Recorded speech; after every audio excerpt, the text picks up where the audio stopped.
Assalamualaikum warahmatullahi wabarakatuh. Selamat pagi. Terima kasih kepada semua undangan yang sudah bisa ikut hadir di acara bincang secara virtual ini. Saya sebagai Kepala Kantor Bahasa Provinsi Banten sangat senang, sangat berbahagia mendapat kesempatan pertama kali setelah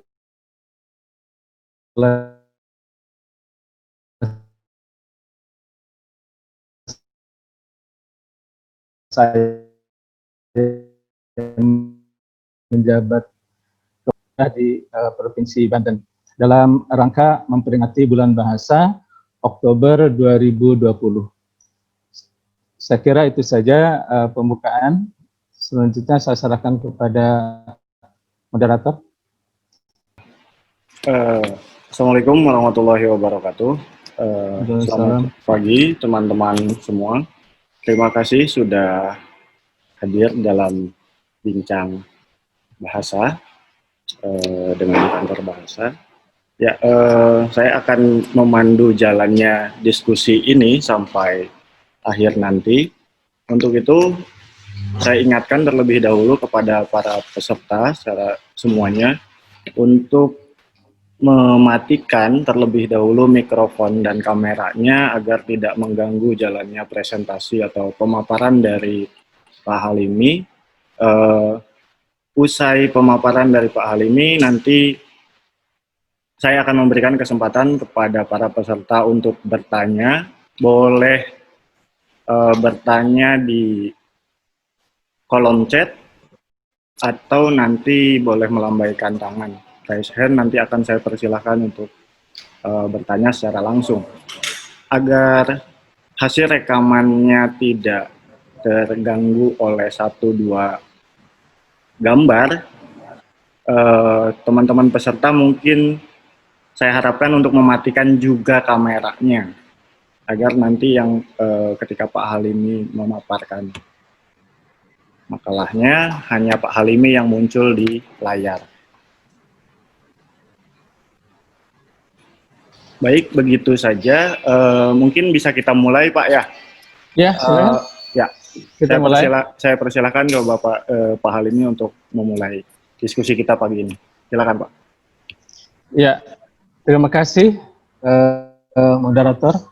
Kita mulai dengan materi kita yang akan saya paparkan singkat saja dan mungkin lebih banyak waktu kita gunakan nanti untuk bincangnya. Mohon maaf, saya akan screenshot dulu.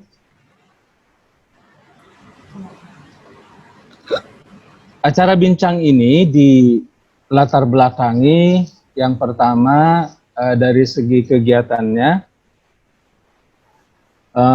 bahwa ini diadakan dalam rangka Bulan Bahasa tahun 2020. Mohon maaf, saya ini belum bisa share screen-nya kok tidak bisa karena disable partisipan screen. Apa masih dikunci atau gimana ini? Ya Bapak Ibu, mohon maaf ada gangguan teknis ini. Dicoba lagi, Pak. Ya. Kalau masih ada kendala, saya coba dari sini ya, Pak ya? Boleh.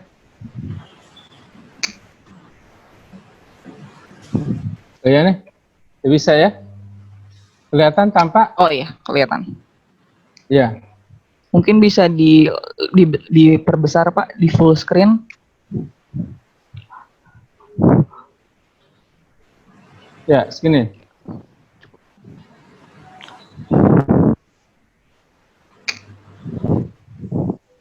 Ini nih. Gimana? Ini karena tampilannya PDF, jadi dia mungkin nggak tampak semuanya. Tidak tampak semuanya? Ya, kalau di full screen dia terlalu besar, Pak. Oh, terlalu besar. Itu Pak dari view, nanti kan ada full screen view di atas itu. Nah, begitu saja, Pak. View. Gini. Ya. Kenapa malah? Nampak segini? Ya, udah cukup segitu. Mungkin cukup Ya, segitu ya. Ya, kita lanjutkan.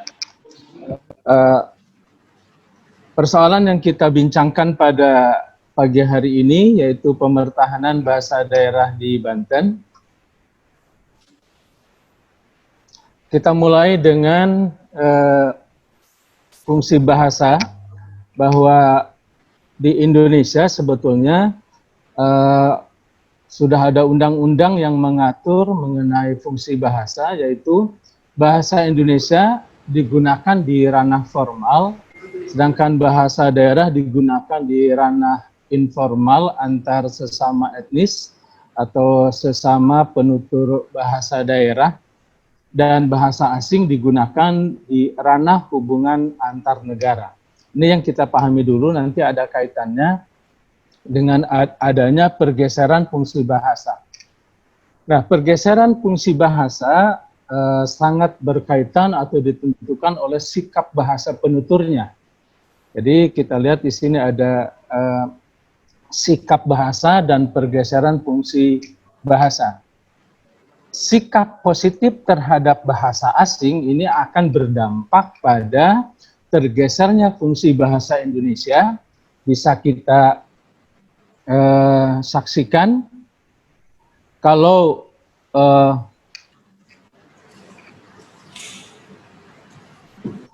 kita saksikan di ruang publik, banyak penggunaan bahasa asing, misalnya di perumahan. Kita ada mengenal perumahan-perumahan yang menggunakan kata asing ya. Itu sebetulnya karena bersikap positif terhadap bahasa asing, sehingga menggeser fungsi bahasa Indonesia. Kemudian ada juga di perkantoran atau di lembaga yang menggunakan yang bahasa asing, misalnya no smoking ya, atau ada juga exit untuk keluar, atau in untuk atau entrance untuk masuk. Itu menunjukkan lebih bersikap positif terhadap bahasa asing atau bangga terhadap bahasa asing. Sikap selanjutnya kita bahas tentang sikap positif terhadap bahasa Indonesia. Di sini dalam arti apabila tidak bisa menempatkan fungsi bahasa yang berbagi antara bahasa Indonesia dengan bahasa daerah, apabila tidak bisa ditempatkan dengan baik, maka bahasa daerah akan tergeser oleh bahasa asing. Saya ingin kembali ke ini dulu ya.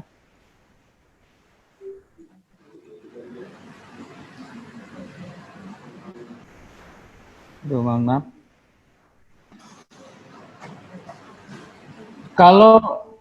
Kalau berlebihan penggunaan bahasa Indonesia dalam arti misalnya sekarang ada fungsi bahasa daerah yang tergeser dalam upacara pernikahan. Sebetulnya boleh-boleh saja menggunakan bahasa daerah dalam pernikahan antar suku Sunda, misalnya di Lebak ya, contohnya misalnya di Bayah atau di Malingping. Kalau itu sesama orang Sunda, kenapa harus menggunakan bahasa Indonesia? Sebab bisa jadi ada orang tua di sana yang tidak begitu paham atau tidak mengerti bahasa daerah. Disitulah ketika kita mencintai bahasa daerah, kita harus mempertahankan. Karena juga kalau di dalam upacara tradisional, misalnya upacara perkawinan, misalnya kan, di situ keluar misalnya pepatah pepitih atau peribahasa bahasa daerah atau bahasa Sunda yang tidak bisa sepenuhnya diterjemahkan ke dalam bahasa Indonesia. Itulah contoh bagaimana sikap positif terhadap bahasa Indonesia yang berlebihan, yang tidak bisa menempatkan penggunaannya, ini akan menggeser fungsi bahasa daerah. Kemudian kita beralih kepada sikap negatif terhadap bahasa daerah akan mengancam kepunahan bahasa daerah. Seperti saya sudah singgung tadi, kalau kita bersikap negatif atau merasa kurang nyaman dengan penggunaan bahasa daerah, maka lama-kelamaan bahasa daerah akan terancam punah, tidak digunakan lagi. Dan itu akan berdampak pada lenyapnya atau punahnya juga nilai-nilai budaya yang ada di dalam bahasa daerah. Saya mungkin tidak bisa memberikan banyak contoh di bahasa daerah yang ada di Banten ini yang lain ya, kecuali di bahasa Sunda. Kalau misalnya sekarang orang pernikahan menggunakan bahasa Indonesia, kemudian khutbah Jumat misalnya ya, menggunakan bahasa daerah, lama-kelamaan bahasa daerah itu bisa punah. Ini mohon bantuan, saya terlalu, kalau di screen shot terus, kayaknya kurang ini juga nyaman. Gimana kalau kembali ke ini, hostnya atau moderator? Ya Pak, bagaimana Pak? Saya ingin kembali ke ini, ke Zoom. Oh, Kalau dikeluarkan ininya. Ke atas. Di close Pak. di kelas ya. Anda dikeluarkan dulu PPT-nya.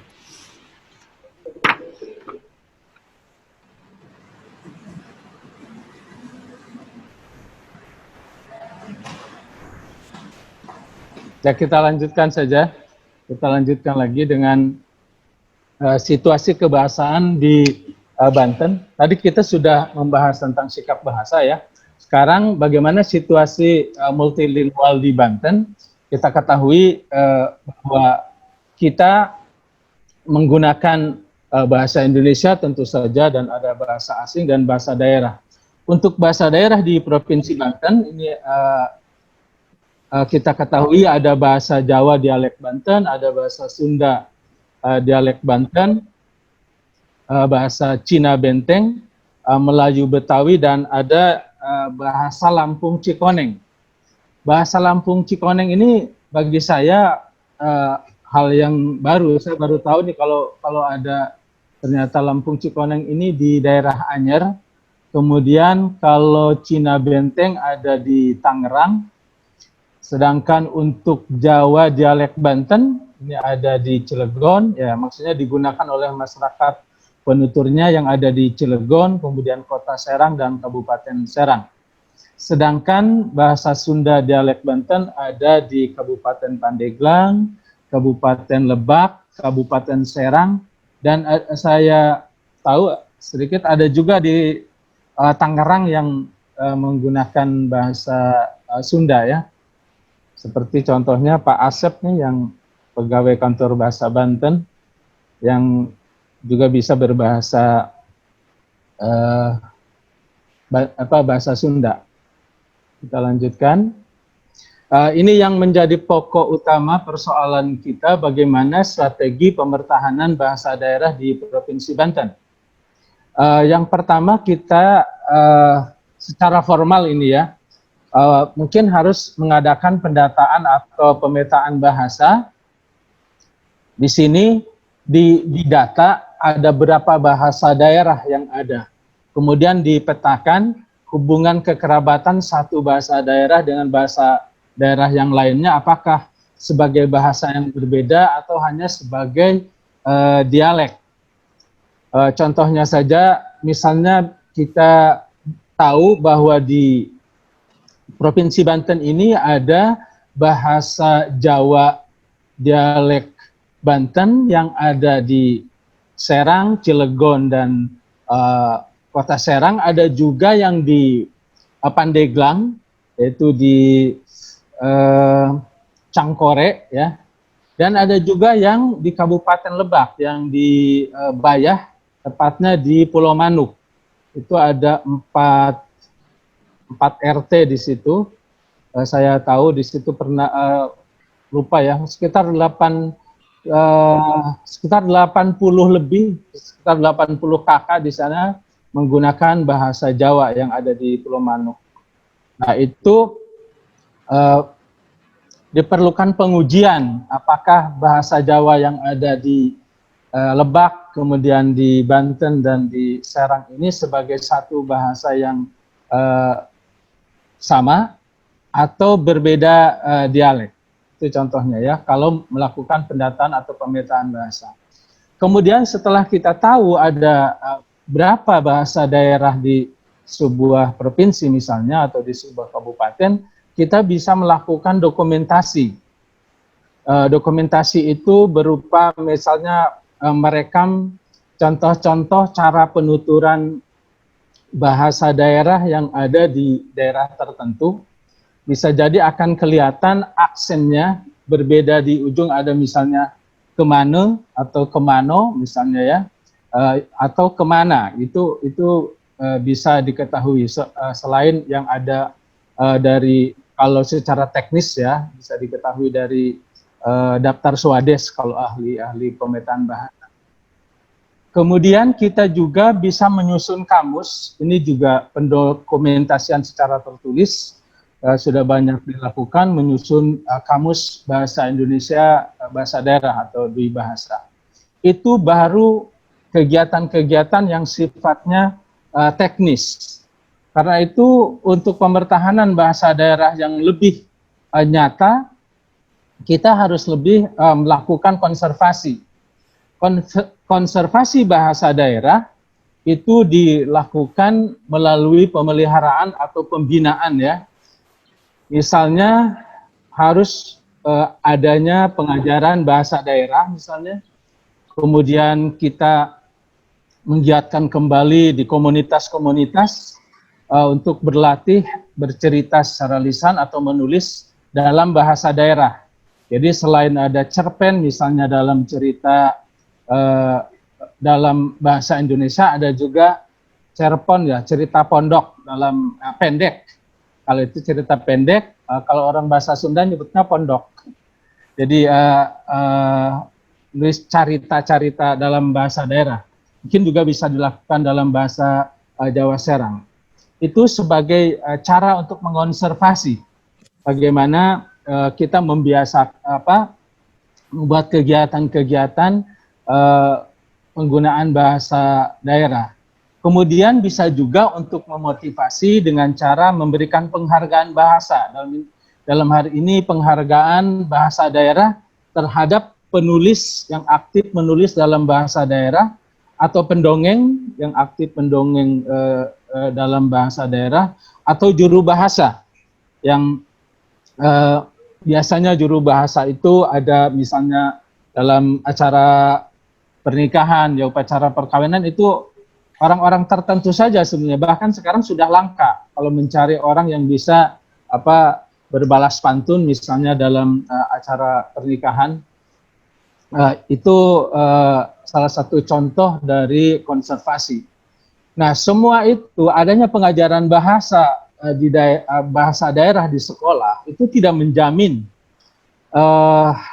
kebertahanannya bahasa daerah kalau tidak diterapkan di ranah keluarga atau dalam pergaulan masyarakat. Karena itu harus dilakukan revitalisasi, artinya mengembalikan fungsi bahasa daerah pada ranah tempatnya berfungsi. Misalnya orang tua yang di keluarga melakukan pilihan bahasa ibu untuk anaknya itu dengan memilih atau menggunakan bahasa daerah itu misalnya, atau bahasa ibu untuk anak kita itu bahasa yang atau bahasa pertama yang diberikan kepada anak di ranah keluarga. Kalau semua orang sadar bahwa kalau kita memperlakukan anak dengan bahasa yang lain, maka kita akan kehilangan bahasa dan budaya kita sendiri. Kemudian bisa juga revitalisasi bahasa dalam pergaulan di masyarakat ya, yang sedaerah. Kita bergaul sehari-hari dengan menggunakan bahasa daerah. Bahasa daerah juga bisa digunakan dalam seremonial kedaerahan. Yang saya maksud itu misalnya ada upacara adat, kemudian ada kegiatan-kegiatan musyawarah di masyarakat. Kalau itu masyarakatnya homogen, hanya terdiri dari orang-orang Sunda atau di Lebak atau di Pandeglang ya, dan kalau masyarakat bermusyawarah misalnya yang homogen di kalangan penutur bahasa daerah bahasa Jawa, itu lebih baik menggunakan bahasa daerah dalam acara kemasyarakatan ya, bukan dalam acara formal. Kemudian bisa juga dalam ranah keagamaan, misalnya khutbah atau ceramah, biasanya ada yang lebih mantap kalau menggunakan bahasa daerah. Itu juga sebagai bentuk revitalisasi, mengembalikan fungsi bahasa daerah sebagai sarana untuk pendidikan, untuk dakwah. Seperti halnya bahasa Jawa dulu pada mulanya itu sebagai bahasa keraton atau bahasa kesultanan yang ada di Banten ini ya, dan bahasa untuk keagamaan, sehingga sampai sekarang pun banyak orang yang saya tahu ya ngaji kitab kuning itu pakai bahasa Jawa gitu kan, atau ada wawacan Syekh Abdul Qadir Jailani yang sampai ke Bayah. Saya tahu di Bayah ada orang tua itu suka membaca wawacan Syekh Abdul Qadir Jailani itu dalam bahasa Jawa. Mereka tidak mengerti maknanya, tetapi mereka tahu kalau membaca wawacan itu dipercaya akan turun berkah dan rahmat Allah atau karomah dari membaca itu. Itu persoalan yang lain. Kemudian bahasa daerah juga direvitalisasi melalui media massa. Misalnya ada pojok kolom atau halaman tertentu yang menggunakan bahasa daerah.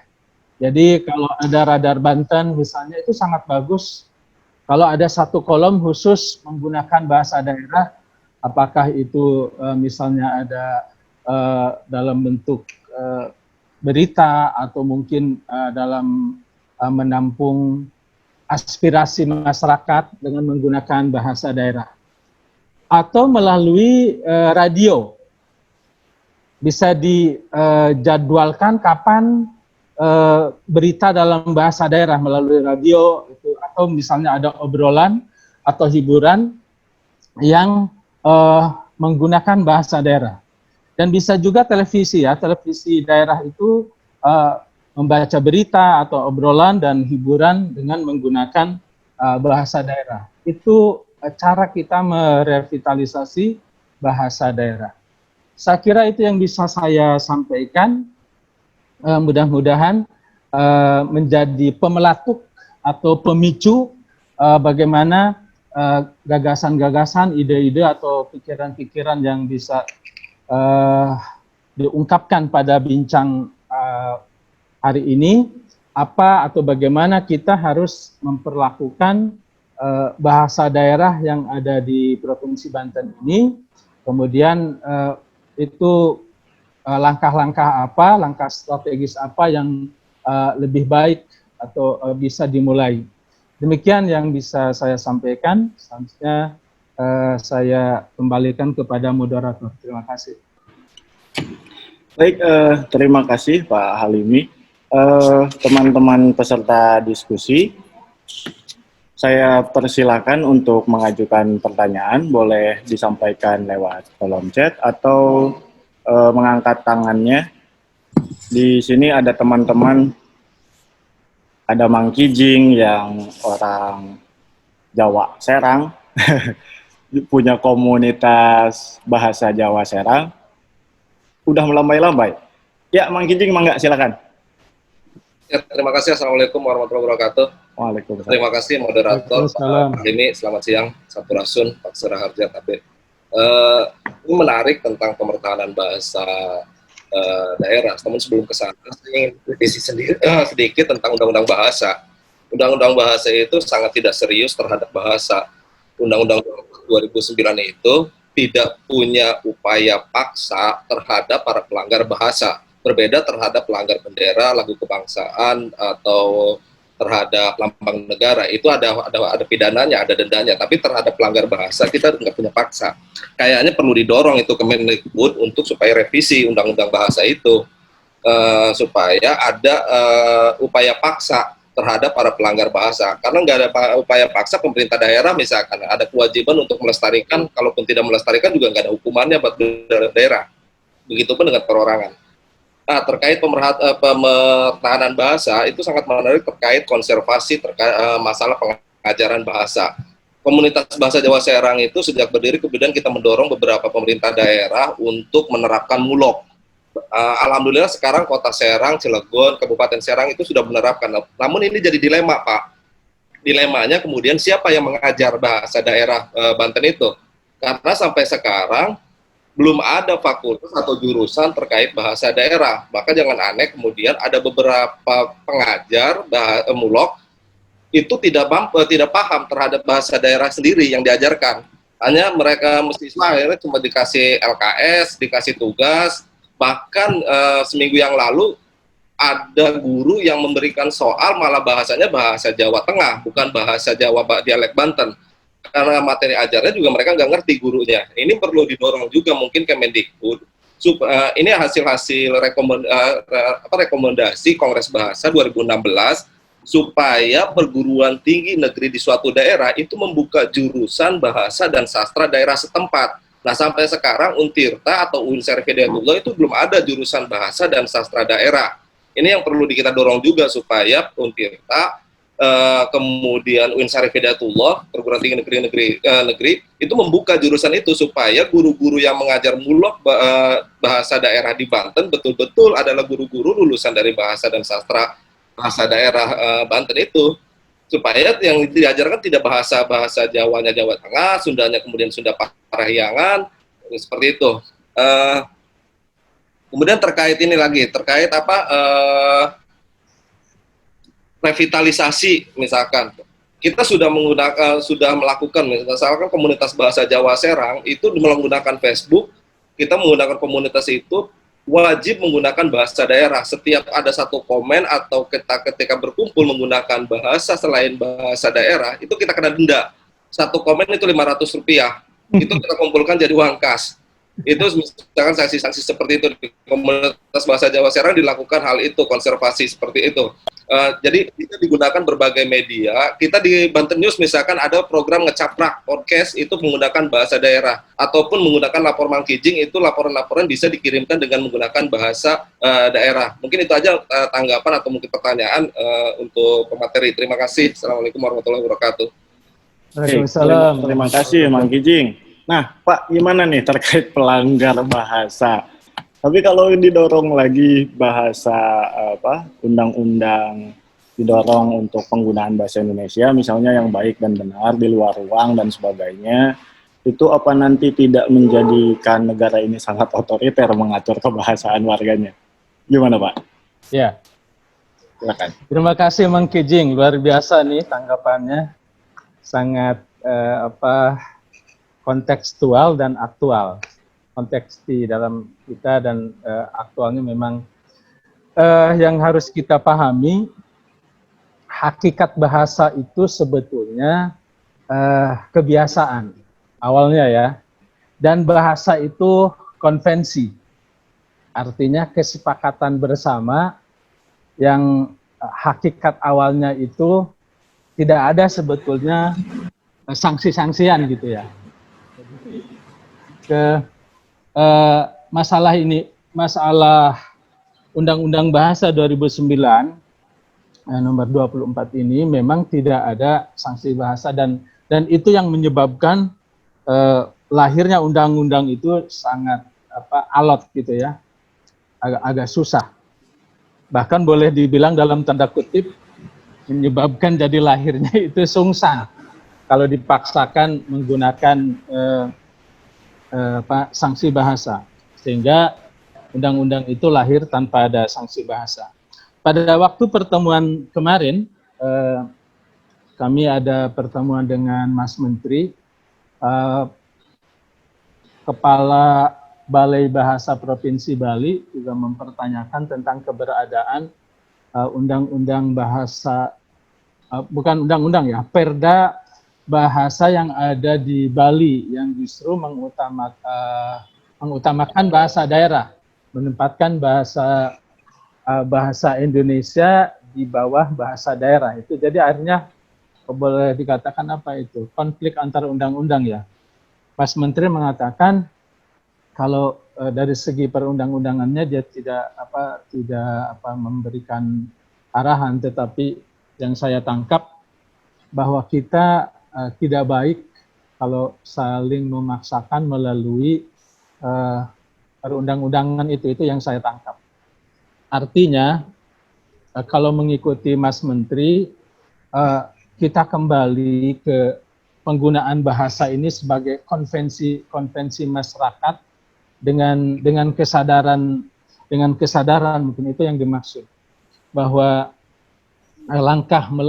langkah untuk membentuk perda misalnya yang lebih konstitusional ya, itu juga bisa ditempuh. Tetapi sebelum itu terbentuk, yang lebih penting bagi kita, ini juga kesempatan buat peran serta masyarakat, misalnya komunitas literasi atau banyak komunitas atau mungkin para aktivis ya, untuk dengan kesadaran bagaimana kita mengaktifkan kembali, mengonservasi, merevitalisasi bahasa daerah ini tanpa harus langsung dengan menggunakan pemaksaan. Karena itu pada hakikatnya awalnya sebelum ada apa yang disebut dengan persaingan dan pergeseran fungsi bahasa itu tidak ada sanksi-sanksian sebetulnya. Yang ada adalah etika atau kesantunan. Orang tahu misalnya kan kalau memang dengan sesama, mengapa harus dengan sesama orang Sunda menggunakan bahasa Indonesia itu kan tidak sopan. Kalau sudah tahu itu. Karena kita ada istilah in-groupness, kesekelompokan gitu. Jadi selama ini kita baru sampai pada batas-batas bahasa sebagai bagian dari etika hidup kita, sehingga ada peribahasa bahasa menunjukkan bangsa. Artinya orang yang berbahasanya elok, berbahasanya santun, itu menunjukkan kebangsaannya, bagaimana atau tingkat pendidikannya. Biasanya kalau bahasanya kasar, tidak santun, kok kayak orang tidak terdidik ya. Nah, ungkapan-ungkapan seperti itu baru. Jadi itu mengenai undang-undang, kita tidak bisa, belum bisa memaksakan ya, atau memaksakan bahasa dan budaya itu dengan undang-undang. Sampai tahap ini kita memang belum bisa. Tetapi itu bukan hal yang tidak mungkin untuk dirintis ya, kerjasama antara Pemda dan kantor bahasa atau pemegang keputusan di berbagai pihak ya, untuk mendukung bagaimana kita paling tidak menghasilkan perda ya tentang bahasa ini. Kemudian untuk pertanyaan yang kedua tentang dilema siapa yang mengajar. Kalau di Bengkulu saya ingat tahun 2016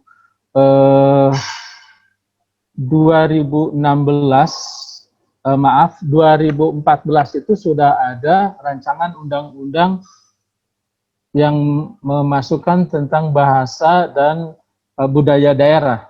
Di situ kami mengusulkan kalau ada bab atau pasal tentang SDM.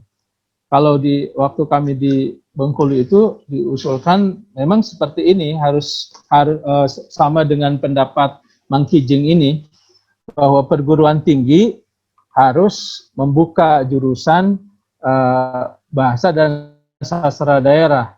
Yang pada mulanya, ini saya sebagai perbandingan saja ya, di Bengkulu itu di Universitas Bengkulu dulu bahasa Indonesia itu gabung. Jadi jurusan bahasa dan sastra Indonesia dan daerah. Jadi begitu selesai perkuliahan, apa maksudnya mata kuliah ya, mereka memilih mau mengambil skripsi bahasa Indonesia atau bahasa daerah. Tapi itu pun di Bengkulu ditutup. Dan saya kira ini usul yang bagus kalau memang ada dasar-dasar konstitusionalnya ya untuk membuka jurusan bahasa dan sastra daerah. Walaupun tidak khusus misalnya bahasa dan sastra daerah nanti keahlian khususnya. Jadi bisa saja bahasa dan sastra daerah Banten, nanti pengkhususannya ada Jawa atau Sunda. Tetapi hal yang seperti ini saya kurang paham bagaimana kebijakan di perguruan tinggi, aturan-aturan untuk mendirikan jurusan tertentu. Mudah-mudahan nanti di antara kita ada peserta yang dari perguruan tinggi yang bisa ikut memberikan saran tentang hal ini.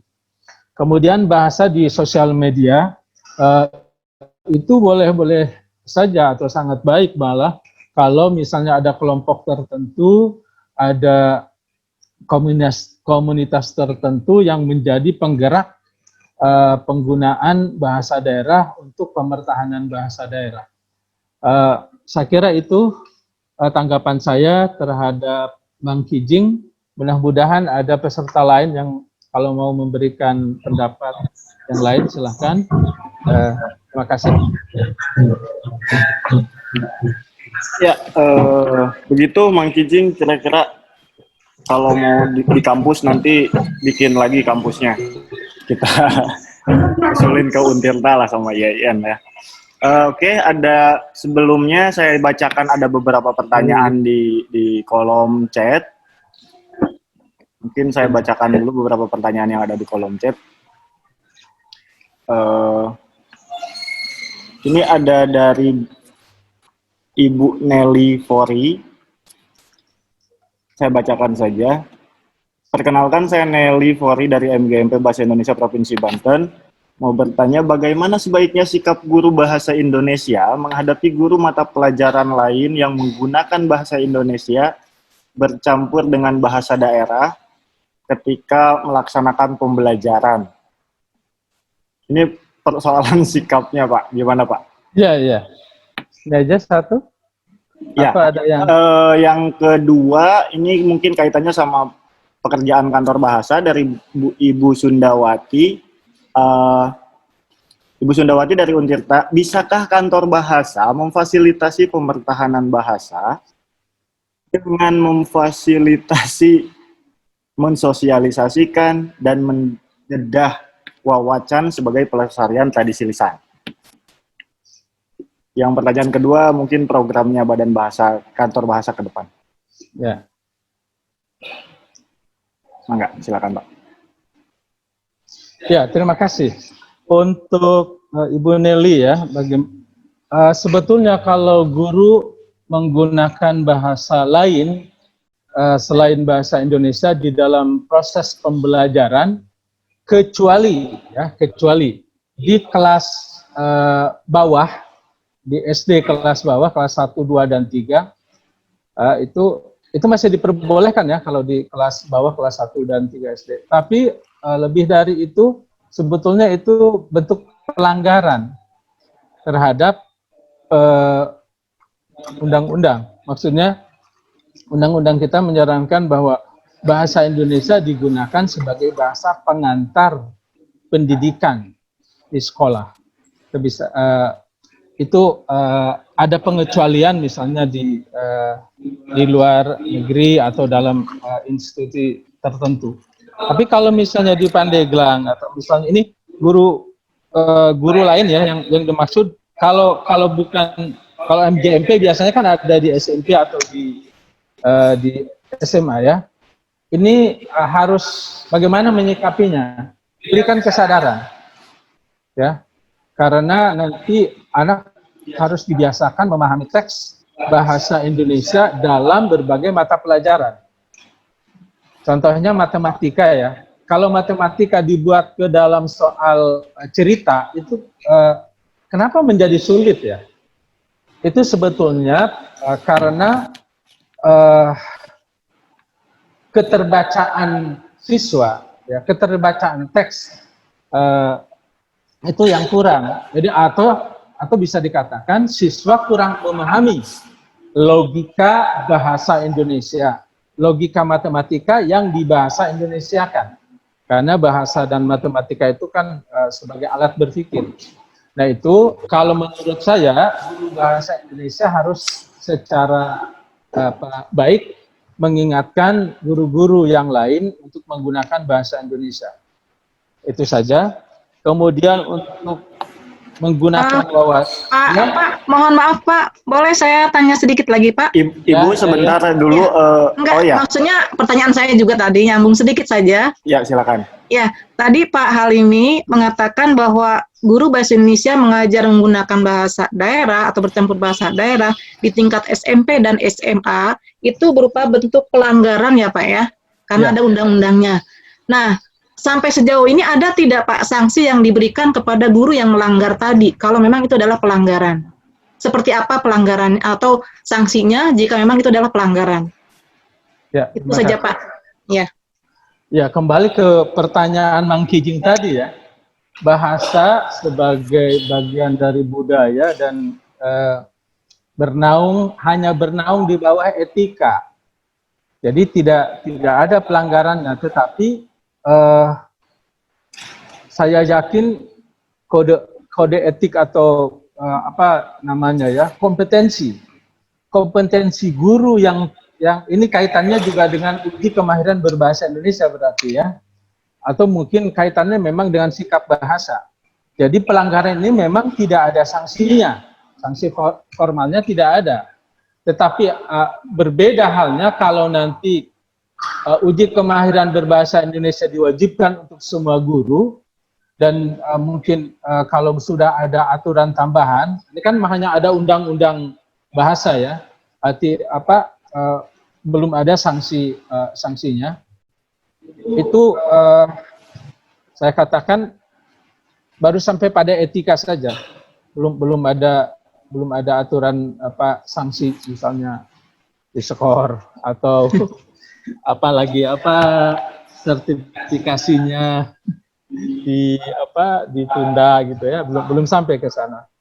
Itu Bu jawaban saja mengenai sanksi, tetapi semua guru harus memahami tentang undang-undang bahasa itu, bahwa bahasa Indonesia adalah bahasa pengantar untuk menyampaikan atau dalam proses belajar mengajar, kecuali untuk SD kelas bawah dan di TK tentu ya, di taman kanak-kanak atau di PAUD. Itu Bu jawaban saya. Jadi belum ada sanksinya Bu. Terima kasih. Iya, terima kasih Pak atas jawabannya Pak. Ya, terima kasih sama-sama. Kemudian kita lanjut ke yang kedua Pak. Oh iya, yang wawacan ya. Iya. Dari Ibu Sundawati. Ibu Sunda ya, Ibu Sundawati ya. Iya.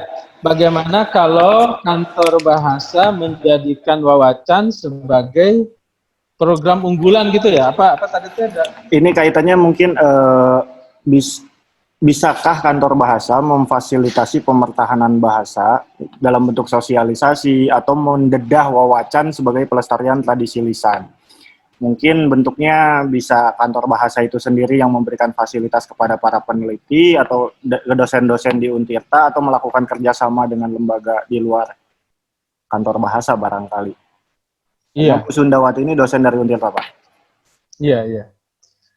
Ibu Sundawati kalau memperhatikan undang-undang bahasa di yang nomor 24 tahun 2009, sebetulnya kewenangan operasional ya, kewenangan operasional dalam pengembangan dan pembinaan bahasa daerah itu sebetulnya kewenangannya pemerintah daerah. Dan pemerintah daerah, bunyi undang-undangnya itu, saya lupa pasalnya, itu berkoordinasi dan bekerja sama dengan UPT Badan Bahasa. Jadi kalaupun kami melakukan itu atas sebetulnya kalau yang sifatnya teknis operasional itu harus bekerja sama atau atas dasar permintaan dari pemerintah daerah kalau berdasarkan undang-undangnya. Tapi kalau di tingkat kajian, kami kajian atau penelitian, kami biasanya membuat program untuk itu. Jadi kalau ada revitalisasi, itu harus wajib kami bekerja sama. Kalaupun kami yang punya inisiatif, itu harus seizin pemerintah daerah, artinya bentuknya kerjasama. Kami tidak punya tidak punya kewenangan itu dalam hal teknik yang sifatnya operasional itu ya.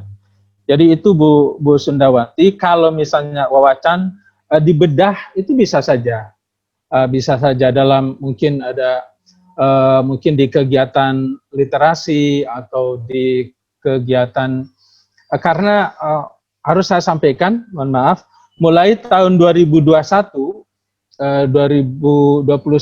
kantor bahasa atau badan bahasa ini menjalankan kegiatan berdasarkan KKLP yang kami ada 10 KKLP di badan bahasa ini, yaitu kelompok kepakaran dan layanan profesional. Jadi kami harus melihat di program pembinaan bahasa daerah ini terkait di kelompok layanan mana gitu.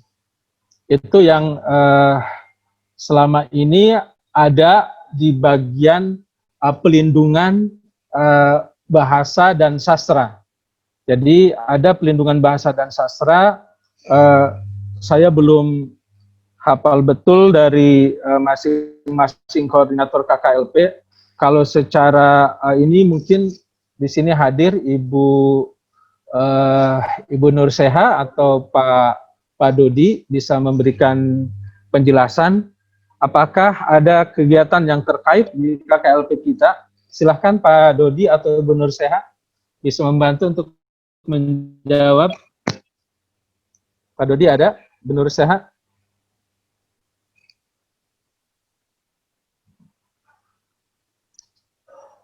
Silakan Pak Dodi atau Bu Nur Seha ada? Untuk pelindungan bahasa di tahun ini. Ada pelindungan bahasa dan ada sastra. Mungkin ini sebagai masukan Bu, insya Allah kami bisa nanti dari KKLP pelindungan bahasa atau pengembangan sastra bisa melakukan kegiatan yang seperti ini. Itu saja mungkin jawaban saya. Kalau tidak ada tambahan dari Ibu Nur Seha atau Pak Dodi, saya cukup. Tadi ya. Jaringannya agak masalah di Pandeglang. Oh ya, silakan Bu. Ya. Gimana Bu? Pertanyaan. Coba ulang pertanyaannya biar jelas. Pak, tuh moderator silakan ulang. Ya tadi ya. Tentang mendedah Wawacan ya Pak ya. Iya. Gimana tuh? Pada dasarnya selama ini kerjasama kita dengan Untirta cukup intens karena beberapa dosen sering kami jadikan narasumber, juga kami jadikan konsultan dalam beberapa kajian kami. Kalau untuk tradisi lisan, sebagai informasi Bu Sunda dan kawan-kawan semua, kita pernah meneliti tentang wayang garing, itu sudah sejak tahun 2013, itu sudah revitalisasi, konservasi, ada pelatihannya juga, kemudian ada penelitiannya juga dan sudah kita publikasikan di Metasastra, itu jurnal kebahasaan dan kesastraan yang diterbitkan oleh Balai Bahasa Bandung. Kemudian yang kedua, kita juga pernah konservasi dan revitalisasi terkait Ubruk, itu pertunjukan rakyat dari Sunda. Untuk Wawacan sendiri memang belum, tapi pernah kami temukan tembang iman yang ada di wilayah Cilegon. Itu jadi tembang iman biasanya dituturkan saat pengajian-pengajian, tapi menggunakan bahasa Jawa Bebasan. Itu belum sampai pada penelitian naskahnya, tapi baru sampai pada taraf visualisasinya saja terkait bahasa daerah. Kemudian untuk yang di Pandeglang, kita pernah merevitalisasi Macaseh, itu di Rizky, waktu itu saya lupa tahunnya tahun berapa. Jadi mungkin untuk tahun 2021 terkait wawacan, karena nanti KKLP pengembangan sastra langsung masuk di badan pelindungan yang ada di Badan Bahasa di eselon 1. Kami juga belum tahu apakah bisa masuk karena itu di pelindungan bahasa dan sastra. Tapi untuk tradisi lisan ada beberapa yang memang sudah kami kaji dan sudah kami publikasikan di jurnal-jurnal ilmiah. Mungkin itu sebagai informasi Bu Sunda, dan betul tadi yang dikatakan Pak Halimi terkait bahasa dan sastra daerah, pada hakikatnya berdasar undang-undang itu adalah kewenangan dari pemerintah daerah. Sementara kita Kantor Bahasa Banten berwenang di bahasa dan sastra Indonesia. Tapi kita bisa sinergi, kita bisa bekerja sama, utamanya dalam pemerintahan bahasa daerah dan juga bagaimana sastra daerah tidak hilang di negerinya sendiri. Mungkin itu tambahan dari saya, Pak Halimi. Mungkin ada tambahan dari Bu Anita atau Bu Ade. Ya, terima kasih, Ibu Nur. Ya, sama-sama, Pak. Ya, terima kasih Bu Nur. Kita lanjut mungkin ke pertanyaan berikutnya ya, tapi ini sepertinya bukan pertanyaan, cukup panjang Pak. Mungkin langsung orangnya saja saya persilahkan ngomong ya, Mas Denny, Pak Denny Indrayana dari MGMP Bahasa Sunda Kabupaten Pandeglang. Kalau saya bacakan juga panjang, mending ngomong aja deh Mas. Baik. Terima kasih Pak. Silakan. Ya, Bismillahirrahmanirrahim. Assalamualaikum warahmatullahi wabarakatuh. Waalaikumsalam. Terima kasih atas waktunya. Perkenalkan, saya Denny Indrayana dari MGMP Bahasa Sunda Kabupaten Pandeglang, Pak. Mohon izin untuk berbicara. Ketika 2 tahun ke belakang, kami pihak MGMP Bahasa Sunda Pandeglang bersama Pak Wildan, Pak Iwan diundang oleh kantor bahasa untuk mengikuti rapat raperda di kantor DPRD Provinsi Banten. Di mana waktu itu dari pihak DPRD ingin adanya pembertahanan bahasa daerah di tingkat provinsi, dan dari pihak gubernur pun yang diwakili oleh wakilnya itu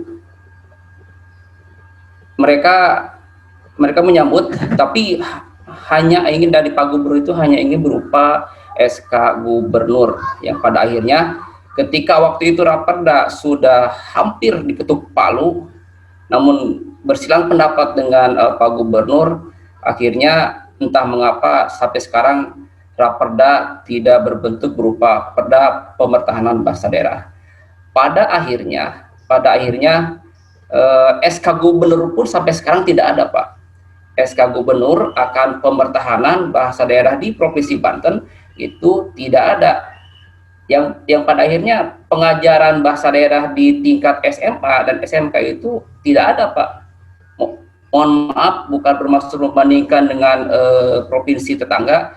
Di provinsi tetangga di Jawa Barat itu mereka dari mulai SK Gubernur, Perda itu sudah ada. Akhirnya di tingkat SMA, SMK pengajaran bahasa daerah yang disesuaikan dengan keunikan lokal jenius daerahnya masing-masing, seperti di daerah mungkin Indramayu, Cirebon, itu pengajaran bahasa daerahnya ada yang bahasa daerahnya berupa bahasa Sunda ataupun bahasa Jawa Cirebon atau Indramayu. Namun mayoritas itu bahasa Sunda. Akhirnya tetap ketika keinginan dari para stakeholder itu tidak istilahnya keinginan dari pihak masyarakat, komunitas tidak disambut baik oleh stakeholder atau pengambil kebijakan, ya tetap tidak akan berbuah manis, Pak. Satu lagi, Pak, untuk di Kabupaten Pandeglang sendiri, kami masih berjuang akan adanya revisi dari SK Bupati, di mana SK Bupati Kabupaten Pandeglang itu menekankan pada pilihan dari 3 mulok, 1 mulok PLH, mulok bahasa Sunda, dan mulok BTQ, yang pada akhirnya ketika di lapangan penafsiran daripada para pihak kepala sekolah itu ada yang mengajarkan bahasa Sunda, ada yang mengajarkan BTQ. Kalau PH mungkin hanya sedikit Pak ya. Jadi kami dari MGMP Bahasa Sunda Pandeglang ingin sekali adanya suatu kerjasama atau mungkin bagaimana dengan SK Bupati ini agar bisa kita untuk satu molok saja gitu Pak, satu molok saja. Jadi intinya begitu Pak, intinya begitu. Mohon kiranya di masa kepemimpinan Bapak sekarang ada gebrakan lagi Pak, ada gebrakan lagi mengenai pemertahanan bahasa daerah di Provinsi Banten. Sekian Pak, terima kasih. Assalamualaikum warahmatullahi wabarakatuh. Waalaikumsalam, terima kasih Pak Beni. Langsung saja. Mangga ditanggapi Pak, mungkin mau mendorong lagi Raperda terkait bahasa daerah itu di provinsi. Iya, saya sangat setuju. Seperti sudah saya ingatkan tadi bahwa kantor bahasa akan sangat merespon kalau diajak untuk bekerja sama, karena kewenangan bahasa daerah, kewenangan pembinaan dan pengembangan dan pembinaan bahasa daerah ini merupakan kewenangan pemerintah daerah.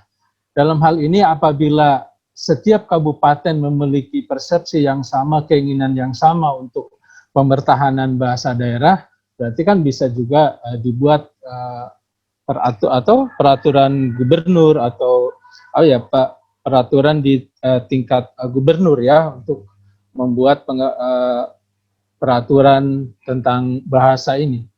Tapi seperti tadi saya sangat senang sudah ada rintisan-rintisan baik di tingkat provinsi kaitan untuk menghasilkan SK gubernur dan peraturan daerah bersama DPRD. Saya sangat senang sekali ya. Kalau memang ini bisa dilanjutkan, kami sangat mendukung ya. Insya Allah saya akan sangat mendukung, dan kantor bahasa atau balai bahasa yang sudah berhasil bekerja sama menghasilkan peraturan daerah tentang bahasa, yaitu ada di Provinsi Sumatera Utara. Itu yang masih baru, artinya relatif masih baru. Selain kalau di daerah lain ya yang sudah ada begitu. Jadi Pak Beni dan kawan-kawan dari MGMP Bahasa Sunda, silahkan untuk melakukan upaya lagi bagaimana kita bisa bekerja sama. Saya sangat mendukung. Jadi kalau misalnya ada dengan Dinas Pendidikan di Kabupaten Pandeglang, juga kalau ini mungkin bisa bersinergi di Kabupaten Lebak, misalnya kan, saya akan pasti mendukung untuk itu. Ya, itu juga mengenai nanti isinya atau realisasinya ya, tadi misalnya ada SK Bupati tentang pilihan tentang muatan lokal ya, pendidikan lingkungan hidup, bahasa Sunda dan baca tulis Quran ya, BTQ ini ya. Betul Pak.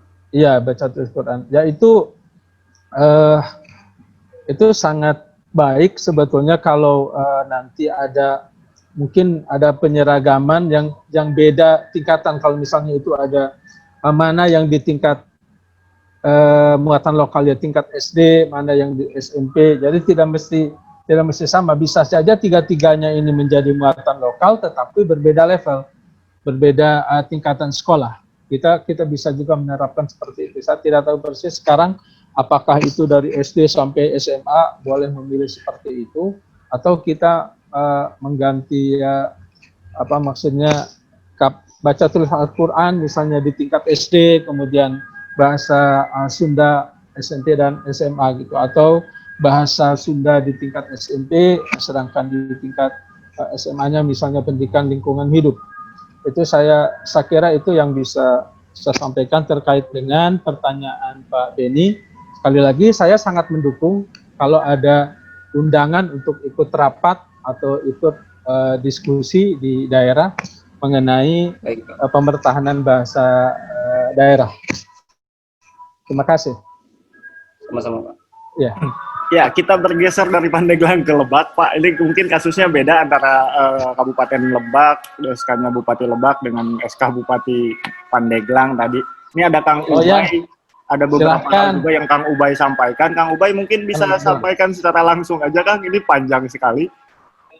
Oh ya, Mangga, Kang Ubay. Kang Ubay, mangga. Assalamualaikum warahmatullahi wabarakatuh. Waalaikumsalam. Pak Kepala Kantor Bahasa, Ya, orang yang saya Bayang. hormati teman-teman peserta Zoom meeting ini, ada Kang Kijing, Pak Edi, Mas Wildan, dan teman-teman yang lainnya, Ibu Nur Seha. Secara secara kelembagaan, keorganisasian sebenarnya Pemda Lebak ada upaya-upaya yang sudah dilakukan dan ingin terus dilanjutkan. Saya ingin memulai dari bawah sebenarnya. Ketika kami berhasil menyusun pokok-pokok pikiran kebudayaan daerah Kabupaten Lebak, pokok-pokok pikiran kebudayaan daerah, ini menjadi semacam blueprint kebudayaan, termasuk di dalamnya ada 10 objek pemajuan kebudayaan, salah satunya ada bahasa. Ini mendorong ke objek pemajuan kebudayaan yang lainnya untuk juga ikut bergerak. Saya ingin bercerita misalnya tentang konteks bahasa saja, karena hari ini kita berbicara tentang bahasa. Di Kabupaten Lebak, kalau saya urut dari bawah, misalnya kami di setiap Rabu pagi di Museum Multatuli di Instagramnya live, jam 9 sampai 9.30 itu membacakan kisah Saijah dan Adinda dalam bahasa Sunda. Minimal ada aktivitas seperti itu, setengah jam menyampaikan kisah Saijah dan Adinda dalam bahasa Sunda. Kemudian yang keduanya, ini juga menarik, misalnya, bukan misalnya, Permendagri 90 tahun 2019 itu di setiap dinas pendidikan ada program pengembangan bahasa dan sastra. Ini menarik karena nanti bisa jadi kantor bahasa Banten menjadi koordinator saja dari dinas-dinas kabupaten kota seluruh wilayah yang diampu oleh Pak Halimi untuk memastikan programnya hampir sama, ada vitalitas bahasa, penyusunan kamus bahasa lokal. Ya, ya. Itu menarik. Yang ketiga, kami di Lebak bahasa daerah masih diajarkan dan sedang disusun peraturan bupati tentang muatan lokalnya. Ini didorong oleh teman-teman di bidang SD dan SMP, bidang kurikulum SD dan SMP. Kemudian yang ketiganya, tadi 2018 kami menyusun pokok-pokok pikiran kebudayaan daerah, salah satunya bahasa. Itu ada rekomendasi bahwa rekomendasi nomor 3 dari pokok-pokok pikiran kebudayaan daerah itu, yaitu menetapkan bahasa Sunda sebagai muatan lokal, serta menggali kembali buku-buku cerita, legenda, cerita rakyat dalam bahasa Sunda, dengan memberdayakan budayawan, seniman, tokoh adat, tokoh masyarakat sebagai narasumber. Ini sudah dimulai misalnya oleh Diskerpus Kabupaten Lebak yang ada lomba dongeng bahasa Sunda dengan latar cerita dari Lebak, misalnya gitu. Nah, seperti itu. Ini turunan dari pokok pikiran kebudayaan daerah itu. Kemudian selanjutnya nomor 4, di setiap peristiwa budaya, Seba Baduy, Serentahun, ini ada keharusan menggunakan bahasa Sunda, selain menggunakan pakaian khas. Kalau Lebak kan bukan daerah adat, jadi pakaian khas Lebak gitu. Kemudian nomor 6-nya ada Perbub nomor 45 tahun 2018 tentang penggunaan bahasa, panganan lokal, dan pakaian khas di setiap minggu keempat setiap bulan, hari Kamis. Jadi hari Kamis, minggu keempat setiap bulan kami memakai lomar, kemudian ada pakai jamang seperti itu, dan ngomong pakai bahasa Sunda, bicara pakai bahasa Sunda. Memang tantangannya para kepala dinas ketika upacara apel, waktu masih ada apel sebelum COVID misalnya, susah juga. Tapi yang kami dorong adalah bukan benar baik bahasanya, tapi yang ngomong baik gitu. Minimal orang Medan, kepala dinas Perkim misalnya bicara bahasa Sunda semampunya. Kemudian misalnya ya setiap kepala dinas itu diharuskan, bahkan tahun 2018 ketika Perbuk ini awal dilombakan misalnya gitu ya kepala dinas bicara. Nah, ke depan didorong tidak melulu di lingkungan pemerintah daerah. Nanti kita dorong seperti juga penggunaan batik Lebak. Oh iya, hari ini hari batik, jadi selamat yang menggunakan batik, saya mohon maaf tidak menggunakan batik. Didorong ke sekolah-sekolah juga seperti itu, menggunakan bahasa Sunda Lebak setiap Kamis, minggu keempat setiap bulannya. Nah, saya senang sekali karena kantor bahasa Banten 1 bulan yang lalu misalnya melakukan kegiatan di Kabupaten Lebak untuk vitalitas bahasa dan satu lagi ya konteks kebahasaan, pemertahanan bahasa. Dan saya juga senang karena ya orang Lebak masih bisa ngomong bahasa Lebak kayak gitu. Dan kalau misalnya ada sisi negatif misalnya merasa inferior dan sebagainya, yaitu yang harus dilawan gitu. Dan saya pikir kalau zaman kekinian mungkin kudu aya lomba plog ngomong bahasa Sunda dia aing si gamang oleh gitu. Saha nu teu ngadahar naon odading mang oleh lain balad aing misalnya. Hal-hal kayak gitu ya saya pikir juga bisa dicobakan, dan ya Mas Wildan yang generasi vlogger ya bisa dimulai dari itu Mas. Nuhun. Pak Halime, Kang Mas Elang, makasih. Ya, nuhun Kang Ubay. Mangga Pak Halime mau ditanggapi. Mantap ini, mantap. Saya menyadari bahwa saya walaupun orang Lebak, orang Bayah, orang Banten, tapi saya harus lebih banyak belajar dari orang-orang yang sangat aktif di lapangan, karena saya lama merantau di Bengkulu 10 tahun, tidak tahu perkembangan peraturan daerah yang ada di Provinsi Banten ini, yang terutama di Lebak ya. Kang Ubay tadi luar biasa sudah menyampaikan sebetulnya itu infrastruktur ya, infrastruktur budaya yang disampaikan oleh Kang Ubay tadi. Walaupun belum lengkap itu sudah ada sebetulnya. Kita tinggal melaksanakannya secara serius. Dan sebagian yang saya ungkapkan tadi mengenai penggunaan bahasa daerah di acara-acara kedaerahan, seperti saya baru ingat kembali lah, ada Sebabaduy, Serentaun gitu ya. Jadi di Kampung Maya Nyunatan, Awinkeun dan sebagainya. Itu kan betul, itu harus menggunakan bahasa daerah. Saya sangat setuju. Dan mohon maaf saya tidak begitu hafal tentang atau undang-undangnya atau peraturannya. Di sini yang saya senang ada rekomendasi di tahun 2018 ya tentang yang nomor 3 ini, menetapkan bahasa Sunda ya. Kemudian menggali kembali itu pekerjaannya kantor bahasa mengenai pemetaan sastra ya, dengan adanya legenda atau dongeng, atau misalnya membuat cerita bagaimana kita berhuma. Anak sekarang bisa jadi tidak tahu itu bagaimana, mulai dari narawas, nyacar, ngahuru, ngaduruk, ngored, terus naon deta dibuat ya, membuat ladang padi kering. Itu langkah-langkah itu bisa jadi hanya ada di generasi lama gitu. Yang tradisi itu pun sudah mulai menghilang karena lahan untuk berhuma pun sudah tidak ada lagi. Atau kalau ada peribahasa awewe dulang sinande, kata dulang karena dulang itu sudah tidak digunakan lagi tempat mendinginkan nasi. Zaman dulu tuh pakai dulang. Yang sekarang apa sebutnya, sangku atau apa itu.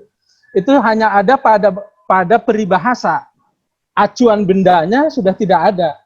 Maka mungkin nanti museum daerah harus punya itu. Apa itu? Dulang, hihit, hiru, lisung, halu, dan sebagainya. Jadi wisata budaya anak-anak zaman sekarang itu bisa wisata budaya yang pernah ada di masyarakat kita. Saya senang kalau itu nanti menjadi bagian dari gerakan kita kembali ke budaya kita, gitu, memahami atau mengenal budaya kita. Apa yang ada di dalam peribahasa itu banyak sekarang itu yang referensinya sudah tidak ada, maksudnya tidak muncul lagi gitu. Kalau misalnya ada pariuk nimu leker dalam bahasa Sunda ya, peribahasa, mana pariuknya, lekernya mana? Saya sendiri udah jarang nggak ketemu itu misalnya kan, atau nyiru untuk nampan ya, untuk itu beras. Nah, itu terkait tadi dengan bagaimana kita mempertahankan bahasa sastra dan budaya daerah. Tadi Mang Ubay bicara tentang Pergub nomor 6 ya. Saya sangat senang, sangat mendukung ada penggunaan bahasa daerah, kemudian panganan lokal dan pakaian ya. Pakaian itu mungkin bisa digiatkan kembali untuk menyadarkan bagaimana kita tidak bisa tercabut dari akar budaya kita. Jadi dari akar budaya, bahasa, dan budaya. Karena banyak nilai-nilai budaya lokal itu yang tidak bisa diterjemahkan ke dalam bahasa lain, hanya bisa diekspresikan dalam bahasa itu sendiri. Ya. Misalnya nilai-nilai kearifan lokal yang ada ngalet ngengkei, ngabandalet, ya kalau itu diterjemahkan ke dalam bahasa Indonesia, itu tidak bisa, hanya bisa diekspresikan dalam bahasa daerah. Dan di situ ada nilai-nilai budaya yang sebetulnya menjadi adab, menjadi cara orang kita beretika gitu. Dan ketika kita bicara etika, yang di dalamnya sebetulnya itu perilaku dan bahasa berpadu untuk berkesantunan, bertata krama, kita akan kehilangan mau berpegangan kemana, gitu kan? Kalau dulu misalnya ada anjuran bagaimana nungora yang muda menghargai yang tua, orang yang duduk atau menyapa kepada orang yang lewat, atau yang terbalik ya, kalau yang berjalan misalnya menyapa sama punten, ngiring ngalangkung, itu kan etika kita gitu.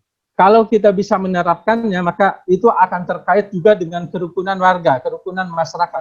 Jadi kita memandang fungsi bahasa daerah ini, bahasa dan budaya daerah ini bukan sebagai pengetahuan, tetapi sebagai bagian dari budaya yang melekat di dalam diri kita, yang terekspresi dalam ungkapan, bahasa, dan perilaku kita dalam hidup sehari-hari.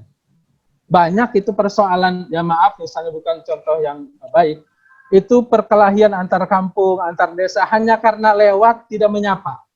Itu kan persoalan kecil, tetapi itu yang harus disadari bahwa pentingnya bahasa daerah itu dipertahankan, karena di situ bahasa sebagai rekaman budaya, bahasa dan budaya menyatu sehingga menjadi etika pergaulan di dalam hidup, bersopan santun dan sebagainya.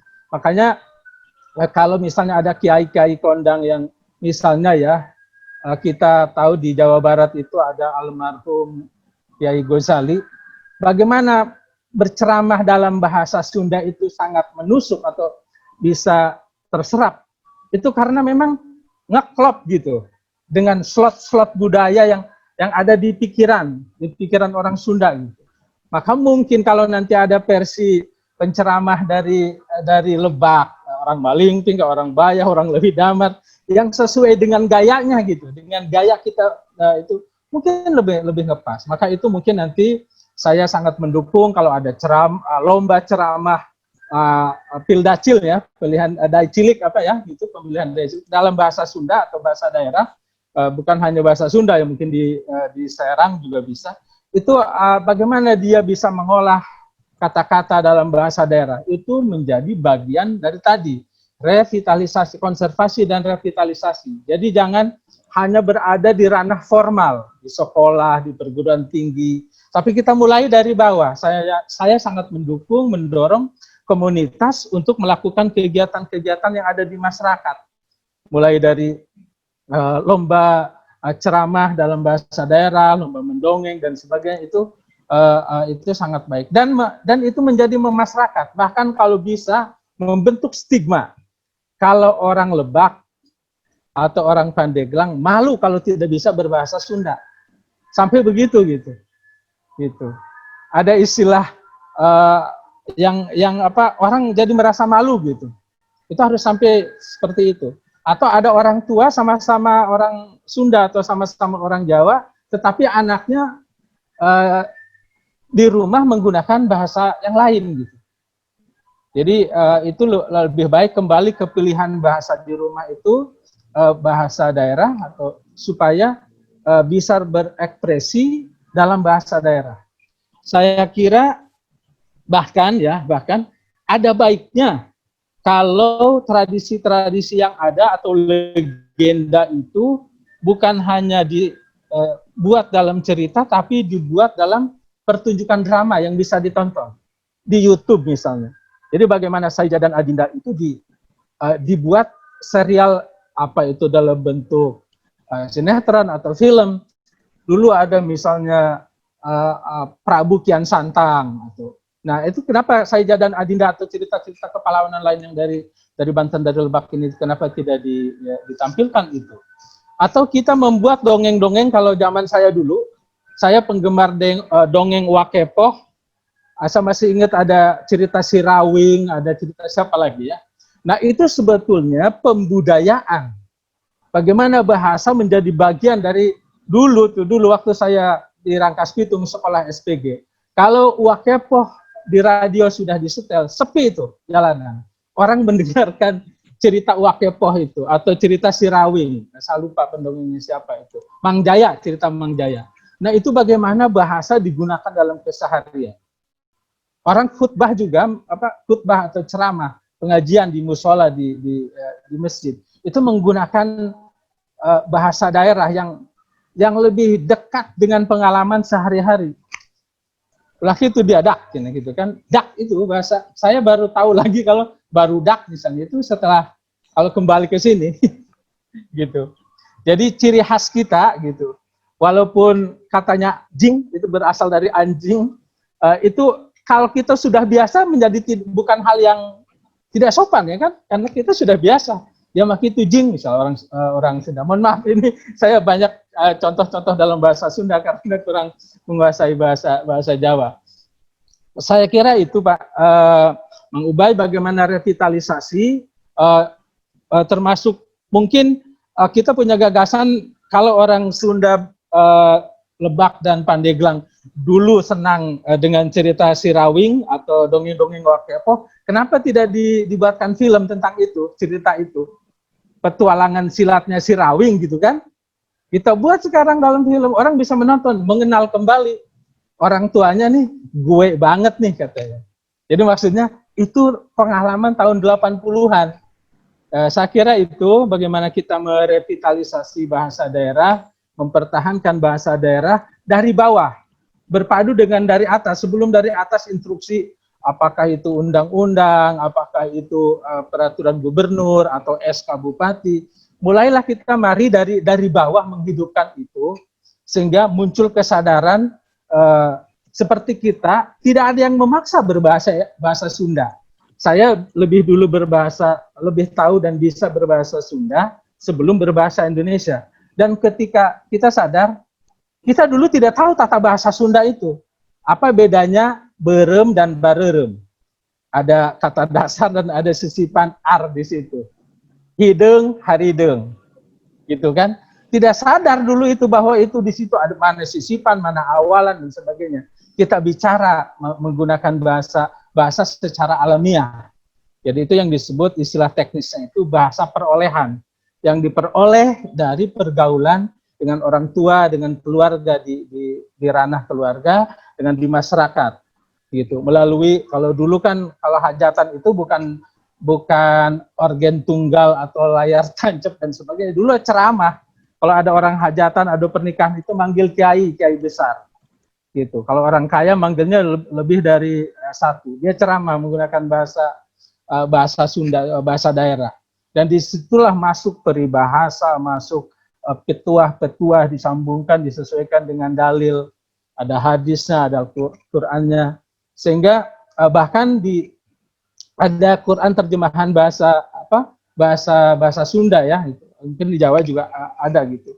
Itu bagaimana itu bisa membudaya, bahasa bisa memasyarakat. Saya kira itu Mang Ubay, terima kasih. Mohon maaf kalau kurang memuaskan, saya harus banyak belajar tentang peraturan-peraturan itu. Terima kasih. Atur nuhun. Baik, Kang Ubay masih ada? Silahkan. Dua lagi? Ya, silakan. Satu, waktu film Ambu menggunakan bahasa Sunda, disusupkan bahasa Sunda, Baduy, itu mendapat apresiasi dari Festival Film Bandung sebagai film yang mengangkat lokal, film penghargaan khusus film yang mengangkat budaya. Kemudian tahun 2021 tahun depan, doakan film Saijah Adinda bisa ditonton di jaringan bioskop tanah air. Itu produksi pemerintah daerah Kabupaten Lebak dengan Kemendikbud di program Indonesiana Film. Terima kasih. Oke. Terima kasih. Ya, mudah-mudahan syutingnya lancar Kang Ubay ya. Syuting Saijah Adinda. Oke, masih ada yang lain. Kita tadi dari Serang, lalu ke Pandeglang, ke Lebak. Ada dari Pandeglang, ada dari Tangerang nggak nih? Iya, Tangerang, mana Tangerang? Teman-teman peserta ada yang dari Tangerang nggak? Mungkin tadi oke, bahasa Jawa, Serang sudah, Mangkijing, Pandeglang Sunda, Lebak Sunda. Yang orang Betawi ada nggak? Iya, silakan. Silakan. Senang sekali kalau ada.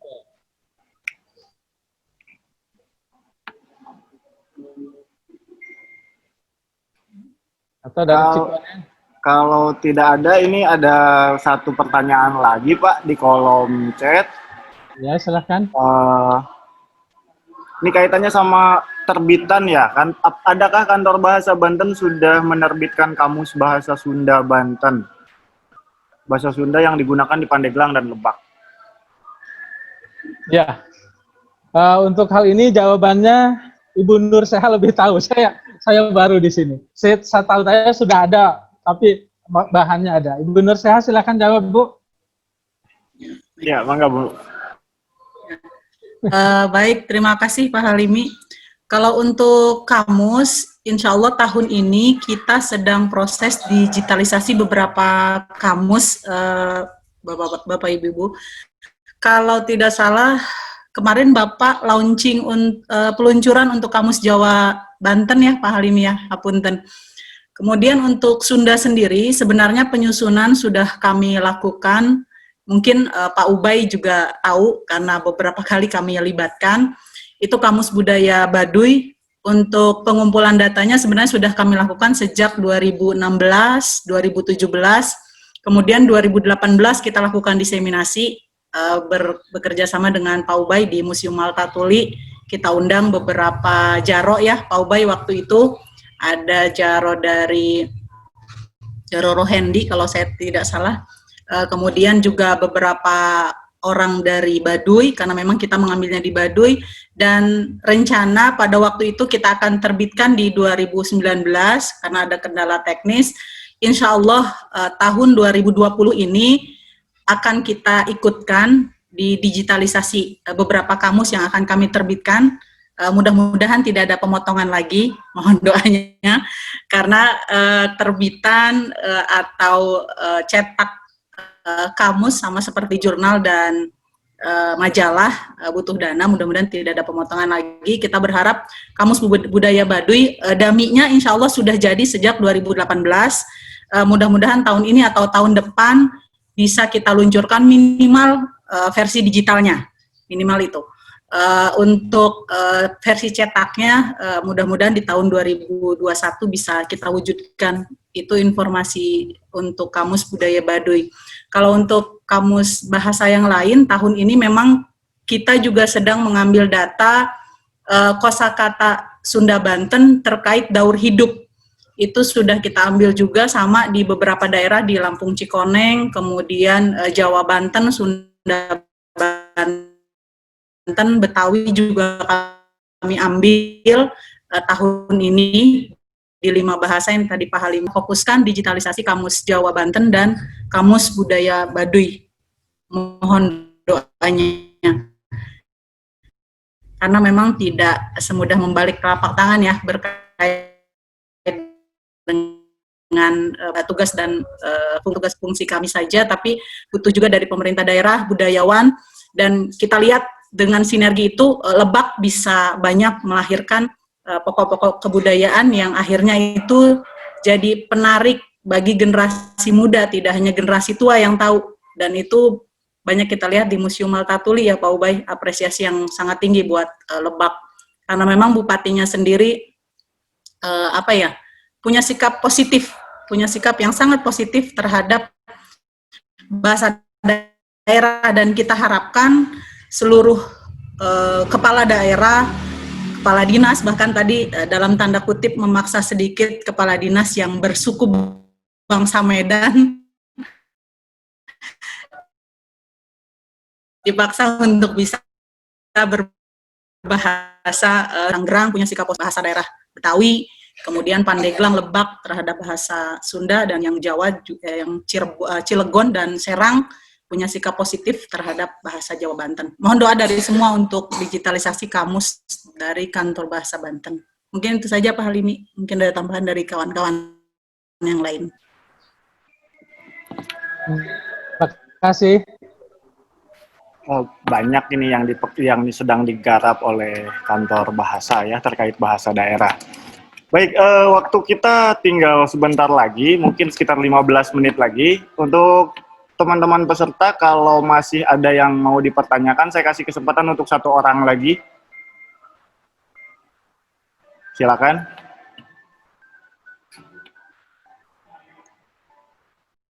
Ada? Atau jika tidak ada, ada Mas Yogi, Ibu Yogi atau Pak Yogi ini?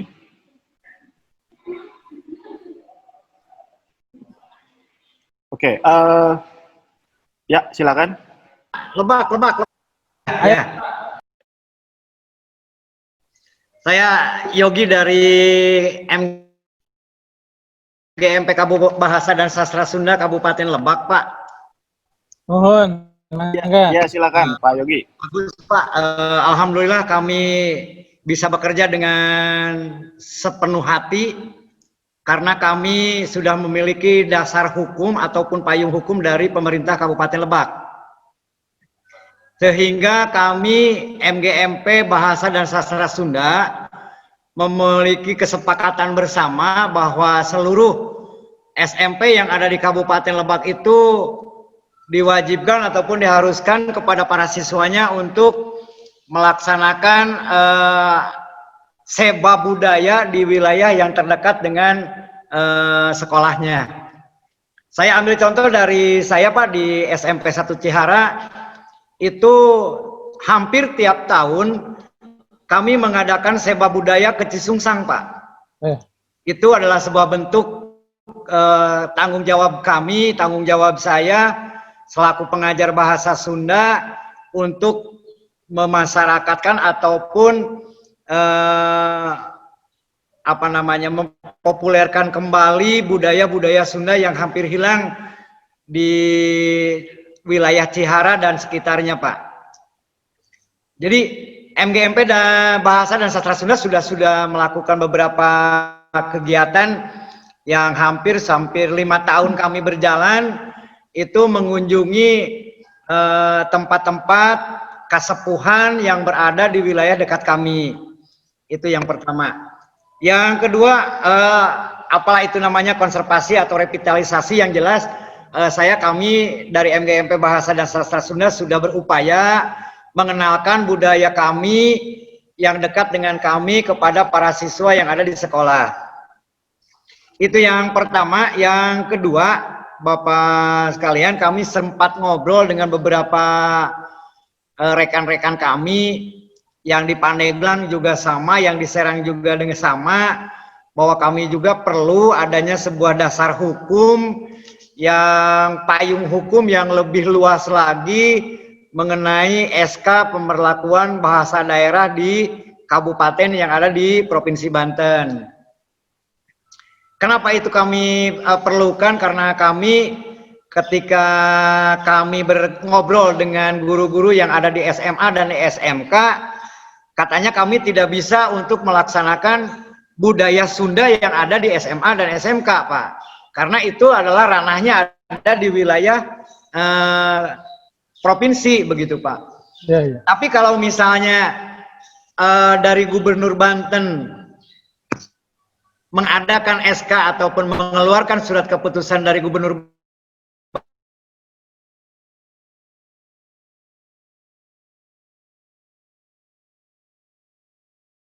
Banten tentang atau anak SMA dan SMK sekarang itu sulit sekali mengetahui di mana letak Citorek, tidak tahu budaya Seba Baduy juga tidak tahu, Pak. Itu karena sampai dengan hari ini SMA dan SMK itu tidak ada dasar hukum atau payung hukum tentang penggunaan mata pelajaran tambahan di sekolah menengah atas, begitu Pak. Itu saja barangkali Pak. Terima kasih, mohon maaf yang sebesar-besarnya. Wabillahi taufiq wal hidayah. Assalamualaikum warahmatullahi wabarakatuh. Ya, waalaikumsalam. Terima kasih Pak Yogi ya. Iya Pak. Langsung tanggapi ya. Ya, silakan Pak.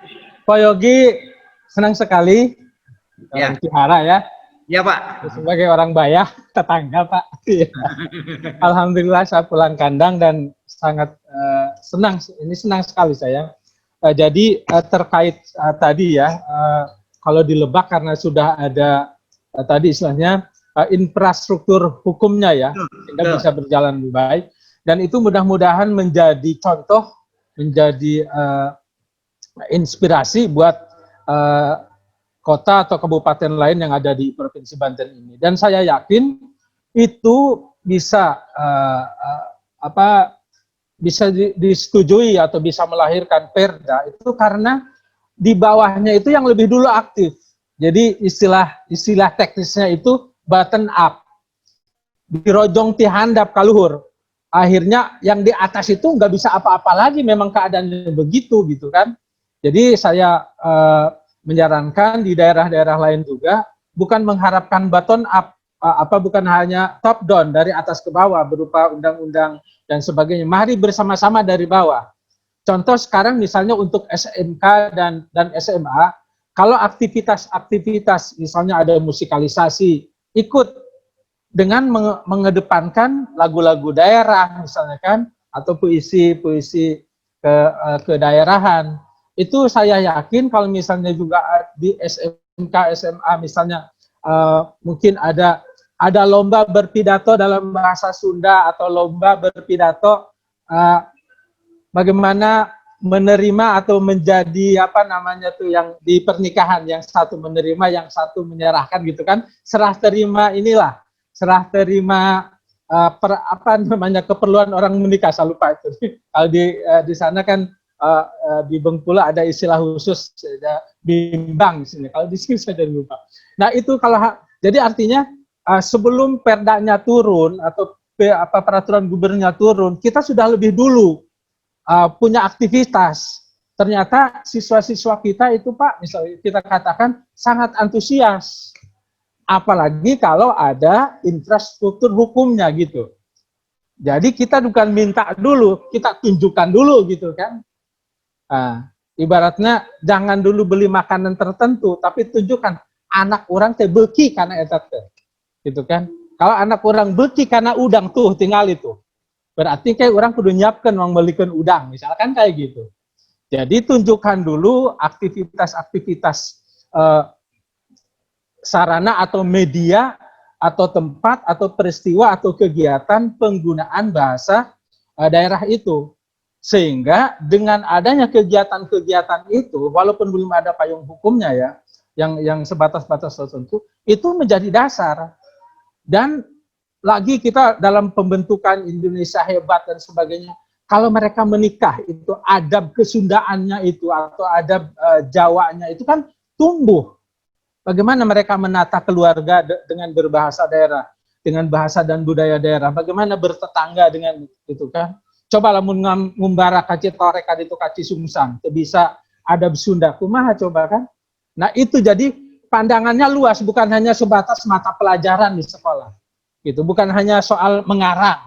Tetapi gimana kalau dia guru misalnya ditugaskan ke daerah di Tatar Lebak ini kan, ke Citorek, ke Cisungsang, ke Warung Banten, ke itu kan biasanya guru itu disuruh untuk menjadi protokol, gitu kan. Nah itu bagaimana kesiapan masyarakat kita untuk hidup di masyarakat supaya lebih baik. Saya kira Pak, saya terima kasih mendapatkan informasi mengenai pembelajaran bahasa Sunda di SMP dari Pak Yogi ini, dan ini mudah-mudahan menjadi inspirasi buat yang lain. Sekali lagi, untuk tingkat SMK dan SMA, bergeraklah menggunakan bahasa itu, sehingga ketika meminta ke atas, itu sudah ada kegiatannya dulu di bawah, baru minta ke atas. Sehingga dibikin tidak berdaya. Kumaha daya tuh. Ya, kira-kira gitu. Seperti itu Pak, hatur nuhun, terima kasih. Ya, silahkan Pak itu moderator. Pak, ini sepertinya teman-teman peserta bersekongkol di kolom chat. Mereka ya, mereka menyarankan untuk bikin Zoom meeting lagi dari kantor bahasa ini, ngundang Pemprov, DPRD, kepala daerah di Provinsi Banten ini untuk membicarakan kelanjutan pemertahanan bahasa daerah. Cocok kita Mas, cocok pokoknya mungkin. Nah, silahkan mungkin Bu Nur Seha, Mbak Nanda, dan lain-lain ditindaklanjuti ya. Nanti kita jadwalkan kembali. Kalau perlu ada rutin gitu ya. Mungkin nanti dibuat lebih intensif gitu ya. Saya senang, saya dukung gitu. Ada lagi atau waktunya sudah habis gimana? Oke, Mang Kijing, Kang Ubay, begitulah. Itu kita bikin lagi. Gimana nanti? Kita jadwalkan ya Pak ya? Ya, dijadwalkan nanti Bu Nur Sayang dan yang lainnya akan membuat jadwalnya. Makasih. Gimana? Baik, oke teman-teman semuanya, mungkin statement terakhir saja dari Pak Hilmi terkait pemertahanan bahasa ini dan kondisi apa-apa saja yang mungkin bisa dilakukan ke depannya. Ya, terima kasih. Sebagai pesan dari saya, untuk pemertahanan bahasa daerah di Banten ini, kita menggunakan 2 jalur. Dari bawah, kita aktifkan, ya, walaupun mungkin payung hukumnya belum kuat, tetapi kita aktifkan. Misalnya di SMK, di SMA, kegiatan-kegiatan penggunaan bahasa daerah diaktifkan. Mungkin ada membuat sandiwara bahasa daerah, atau misalnya ada lomba bercerita atau lomba pidato dalam bahasa daerah. Begitu juga di SD dan SMP yang lainnya. Kalau yang sudah ada infrastrukturnya itu terima kasih. Kemudian untuk kita bagaimana melahirkan konstitusi, melahirkan peraturan gubernur atau SK gubernur atau ada SK bupati, kita mari bekerja sama karena itu kewenangan dari daerah. Kami akan mendukung untuk diajak bekerja sama. Itu yang kami harapkan dari berbagai pihak, bagaimana kita bisa judulnya mempertahankan bahasa, tetapi sebetulnya kita sangat luas pengaruhnya. Itu terhadap sastra, berkesenian, menghidupkan kembali wayang, menghidupkan kembali itu orang dongeng dan sebagainya, kemudian termasuk juga dalam pernikahan-pernikahan. Kalau sudah bahasa daerah itu membudaya, menjadi malu. Kenapa harus menggunakan mungkin selain bahasa daerah begitu ya. Jadi itu saya katakan dari infrastruktur dari bawah kita aktifkan, kemudian dari atas kita berusaha para pejabat yang memiliki kewenangan untuk bekerja sama melahirkan peraturan daerah atau peraturan gubernur untuk bahasa, sastra, dan budaya daerah. Itu saja, saya sangat mendukung kalau nanti akan terbentuk di setiap daerah muatan lokal bahasa daerah ada di setiap kabupaten atau kota. Terima kasih kepada semua peserta yang turut mengikuti pertemuan virtual ini. Mudah-mudahan kita nanti bisa berjumpa kembali di acara yang sama dengan topik yang kita ngangkat dari sudut pandang lain. Itu terima kasih dari saya. Saya akhiri. Assalamualaikum warahmatullahi wabarakatuh. Baik, terima kasih banyak Pak Halimi. Oke, teman-teman, saya diingatkan oleh host, buat teman-teman peserta silahkan mengisi daftar hadir yang sudah dikirimkan linknya ke kolom chat. Itu titipan dari host. Satu lagi sebelum kita menutup acara kita hari ini, silahkan aktifkan kameranya, kita foto bersama dulu. Nah, boleh bergaya. Silahkan diaktifkan kameranya. Ya, oke. Ini ternyata banyak juga. Ya, ada 2 halaman. Oke, 1, 2. Sekali lagi. Senyum dong. 1, 2. Ya. Terima kasih banyak kepada teman-teman semua. Terima kasih Pak Halimi. Terima kasih Mang Kijing, Kang Ubay, dan semua peserta yang sudah hadir. Saya akhiri diskusi kita.